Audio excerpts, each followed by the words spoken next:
நாடு முழுவதும் டெங்கு நுளம்பு பெருகும் அபாயம் அதிகரித்துள்ளதாக சுகாதார அமைச்சு எச்சரிக்கை விடுத்துள்ளது. இந்த வருடத்தின் இதுவரையான காலப்பகுதியில் நாடு முழுவதும் 837 டெங்கு நோயாளர்கள் பதிவாகியுள்ளதாக தேசிய டெங்கு ஒழிப்பு பிரிவின் விசேட வைத்திய நிபுணர் பிரஷீலா சமரவீர குறிப்பிட்டுள்ளார். இதில் அநேகமான நோயாளர்கள் கொழும்பு, யாழ்ப்பாணம், கண்டி மற்றும் கேகாலை மாவட்டங்களிலேயே பதிவாகியுள்ளனர். கடந்த வருடத்தின் இறுதி 3 மாதங்களுக்குள் வடபகுதியில் டெங்கு நோயாளர்கள் அதிகமாக பதிவாகியுள்ளதாகவும் தேசிய டெங்கு ஒழிப்பு பிரிவின் விசேட வைத்திய நிபுணர் சுட்டிக்காட்டினார்.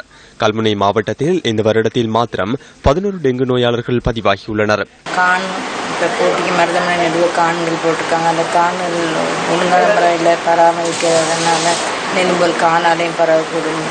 மைக்கில் சொல்லி கொண்டு போவாங்க. அந்த வளவுகளை போயிட்டு பார்த்து அது என்ன செய்வோம் இப்படி செய்வோன்ற இதை சொல்ல மாட்டாங்க. அதுவும் ஒரு பிடத்தான். யாழ்ப்பாணத்தில் 83 டெங்கு நோயாளர்கள் காய்ச்சலால் பாதிக்கப்பட்டுள்ளதாக டாக்டர் பிரஷீலா சமரவீர குறிப்பிட்டுள்ளார். இதனால் வடக்கு மற்றும் கிழக்கு பகுதிகளில் இன்று முதல் விசேட டெங்கு ஒழிப்பு நடவடிக்கைகள் முன்னெடுக்கப்பட உள்ளதாகவும் அவர் குறிப்பிட்டார்.